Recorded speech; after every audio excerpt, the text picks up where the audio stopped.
our director, Mirabelle Ordinaire. And Nik, I forgot your last name. Nik Walker. Hey. Beautiful performance.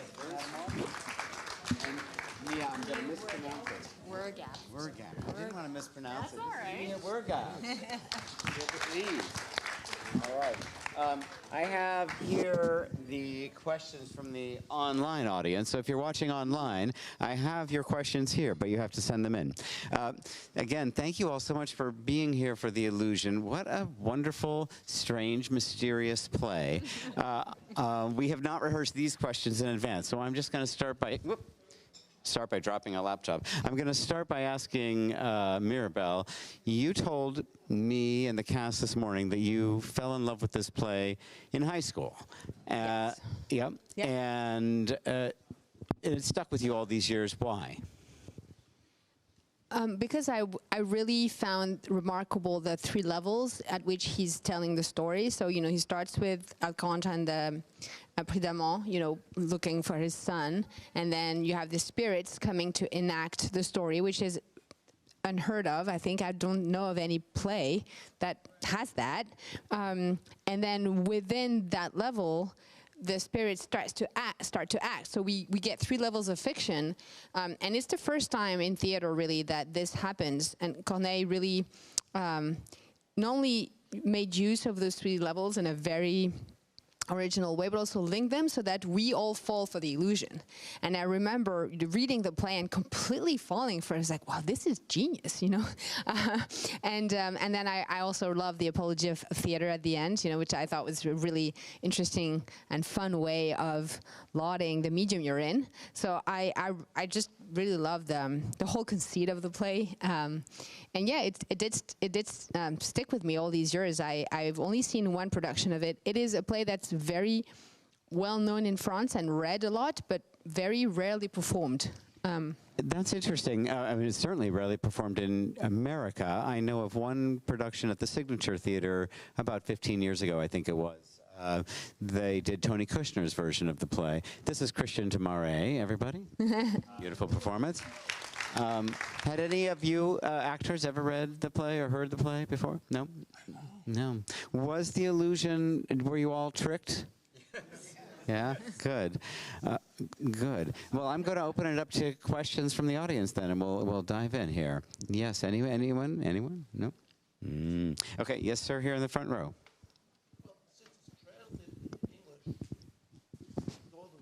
Sorry, he's bringing you a microphone. Yes. There you go. Congratulations all. Since it's translated into English with the rhymes, I'm kind of curious how different it comes across from the original French.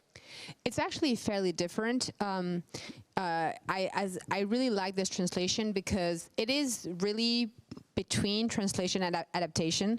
I have to say it's not a completely literal translation, which would be hard to do anyway because of the way the French verse is as written. It's really hard to do the completely literal translation of it.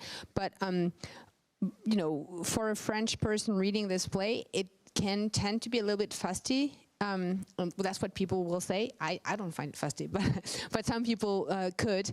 And the translation makes it very modern in a way, even though it respects everything that Corneille wrote.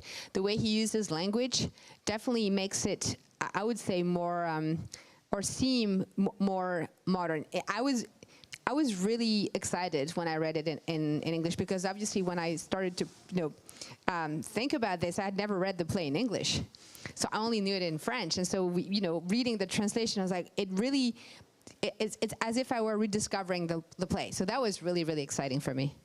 Well, and I must say, I thought, and the audience can tell us if they agree, but I thought you pulled it off beautifully in a single day's rehearsal. It was just staged, just oh, yeah. Yeah. The actors are amazing. Just elegantly, and as most of you in the audience know, we rehearse these plays for 5 hours on the day, and the actors just embodied the parts just so wonderfully. Nik, why don't I ask you, since you're first in line here. Oh, no. But, well, just what were your impressions about the play when you first got the script, and what was your experience of it, sharing it today? I love funny things. I know that sounds so basic, but like I really think what really impressed me about the play when I first read it was just like, hey, what's up, Alan man? Gilmore, everybody. Alan.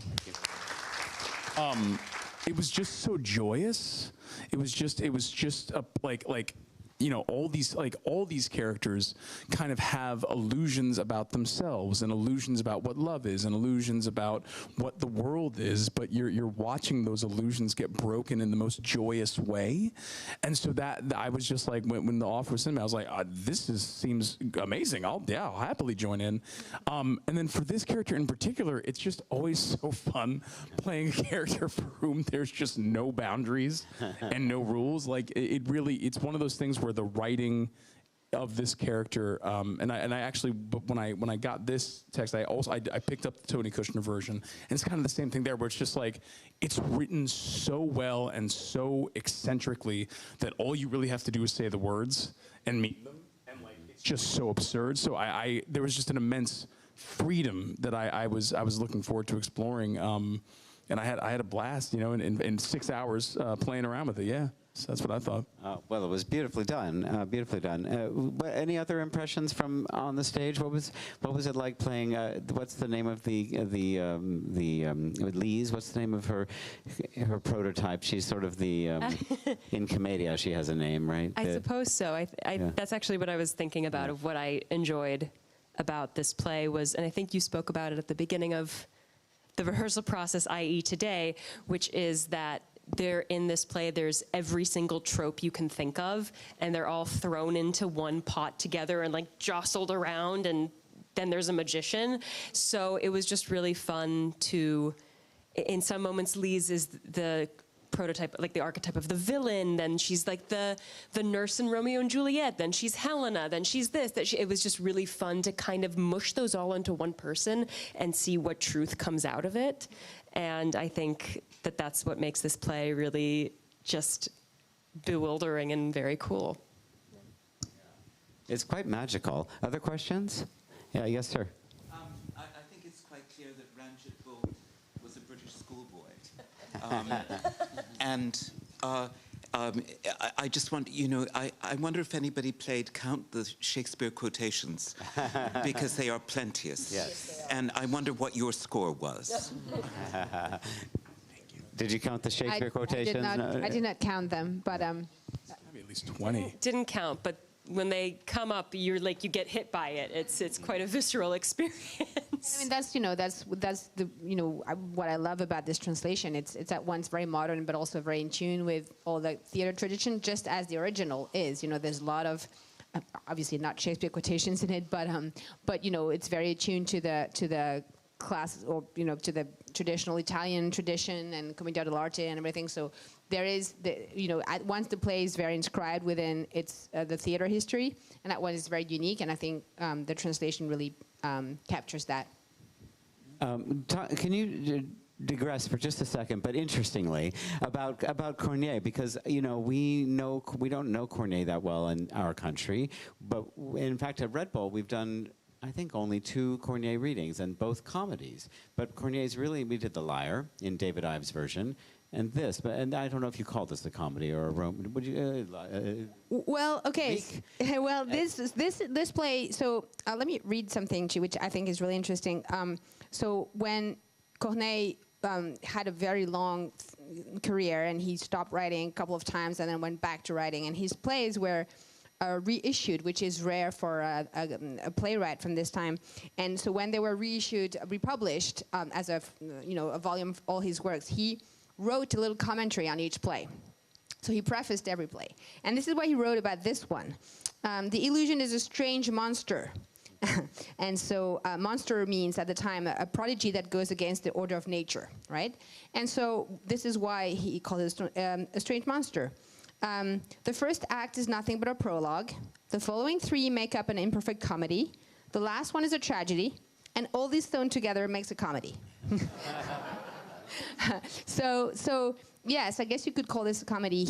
The play that Corneille is most famous for in France is Le Cid, which, again, I think you would call that a tragicomedy. You know, I guess he likes to mix genres. But he also wrote lots of just pure tragedies. And the reason why his career eventually stopped was because Racine came of age and started writing tragedies on the same subjects as him. And eventually, people preferred Racine's tragedies to his.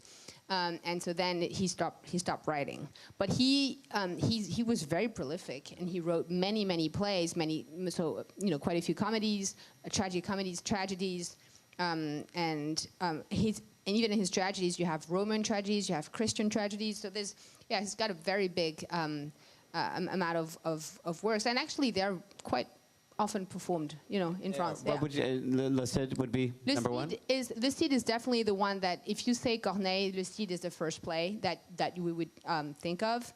Every school child in France reads Le Cid.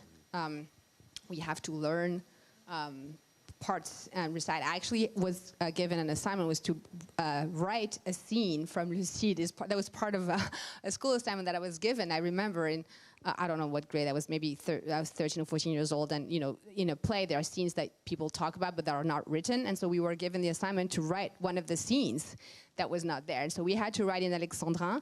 And we had to come up with a whole scene, and I loved that. I thought that was really amazing.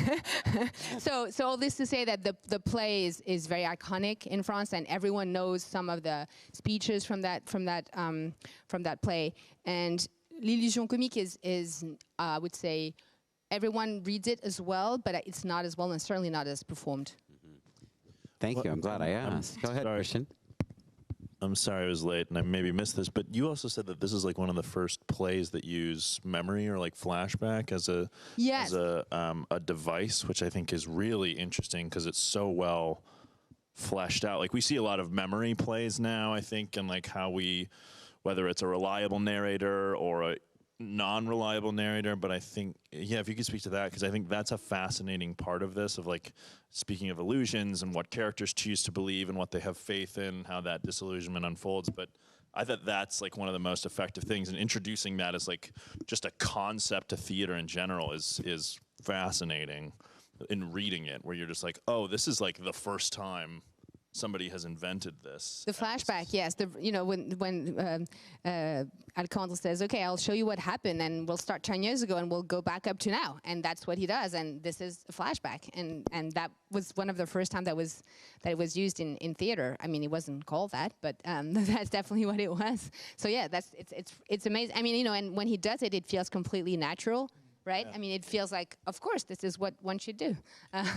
It feels that way, but it also feels like, for me, it feels very much, okay, and he's opening a curtain on a scene. I mean, maybe because I know the play, but each act seems like very, very well framed as, and now the curtain will go up, yes. And there must have been intermissions in the original, or no? That's a good question. I'm not sure. I'm not sure whether there were mandatory intermissions. I don't know. Or was it like the candles had to be replaced? That kind of thing? Yeah. Maybe. I mean, I think definitely, for sure, one of the things that would be, when he strikes his staff and then the curtain goes up, and the costumes that would be on display would be actual nobleman costumes, because actors, when they were on stage performing those roles, would wear actual prince costumes, that would be like hand-me-downs from noblemen. So the costumes that they would wear would actually be, nobleman costumes. So the father's like, what? He can't be wearing this. He's not a prince. But in fact, he would actually be wearing a prince costume if he were acting. And so, yes, there was a lot of things that would make theater and reality, intertwine in a way that we wouldn't know where the boundaries are. Mm-hmm. Marcia, I know you had a question. You told me earlier.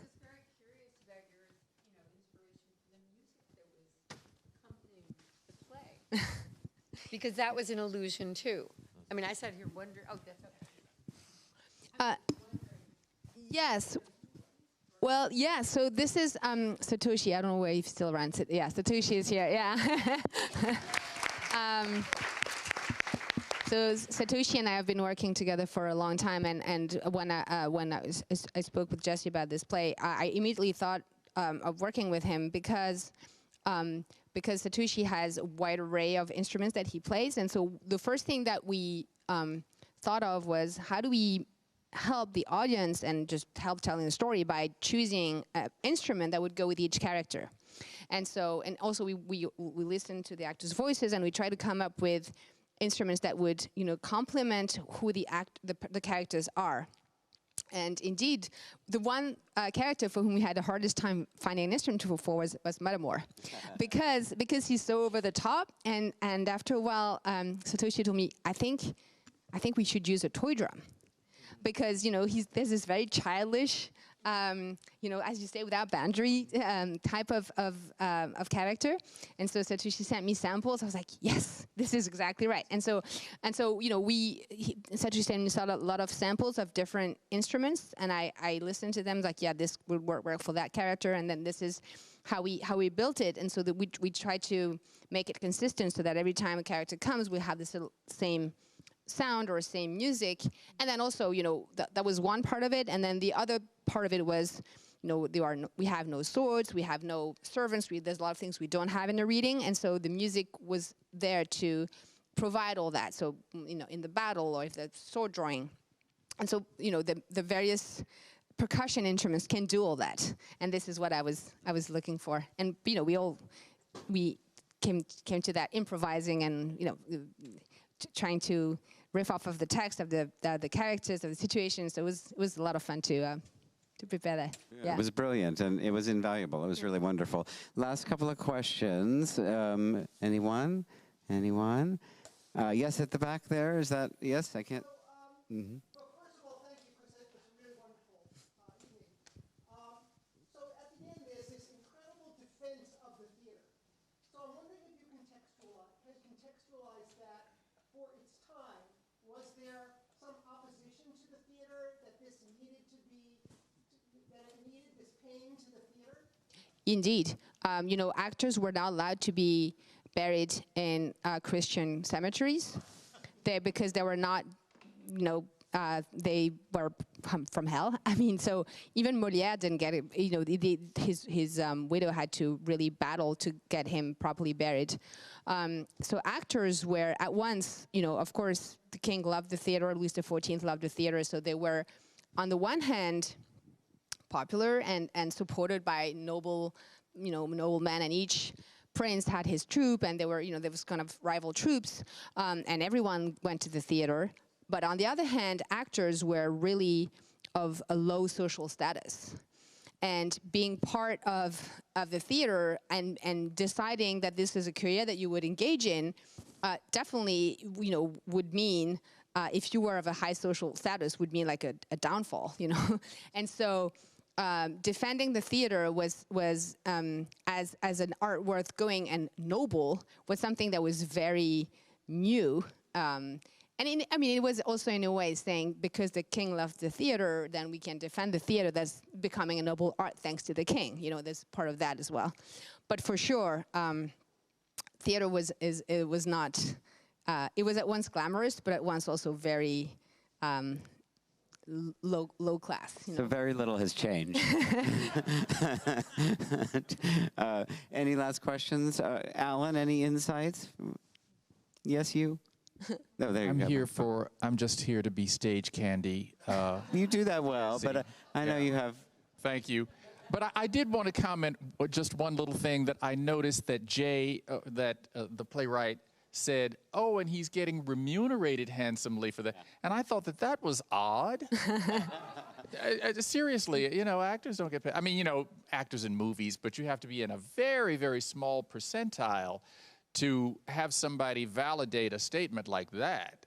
Yes, yeah, if you were that's the thing. That's what I was saying. If you were an actor performing for a prince or for the king, then you had less to worry about. And this is, I think, what Corneille is. This is why his Apology of Theater is also meant towards the king, right? He's like, yes, if you're acting for the king and you're pleasing the king, and the king becomes, and you become like Molière, the king's troupe, then yes, you will actually earn your living as an actor, and also, go up in your social status. But it can change so quickly. I mean, we all know, the king will die and somebody else, Indeed. Yeah. Indeed. Mm-hmm. Yes. Yes, please. What is the plan after the reading? Are you going to make it into a full play? What is the plan after the reading? I always love that question because that usually means you liked it. Should we make a full production of this play? Yes. Few hands. Few hands. All right. Well, patronage is not that different than what it was in the years past. With enough shekels in the coffers, we could do that. It's certainly a play I love a great deal, and we would love to see a full production of it. Absolutely. But there's no current plan. We do. I don't know if this is your first time coming to Red Bull, but we do monthly Revelation readings. We do about 9 a year. We take the summers off, so some of them do eventually find grow into full productions, but not all. So we could do a couple productions a year. The Titus that you'll come see in next month was a reading, I think, 3 years ago. So it takes a little time to work its way through. I saw one other hand, and then we'll say goodnight. Yes, last question. I was wondering, I think some, oh, thank you. I think some of the Moliere plays have ballets and music interspersed. Would this, as a full production, also have had music and ballet? I don't think so. I don't think so. But I think one of the things that would be, I guess, the most expanded thing would be Madamore's bits, because I think the play was commissioned by the leader of the troupe, and his stage name was Captain Madamore. So it was really commissioned by him for him to, as a vehicle for him to show his stagecraft. And so I think those bits could be expanded any way he would have seen fit, but definitely it's not like a ballet comedy like the ones that Molière wrote with written music in it. Thank you all. Merci and good night.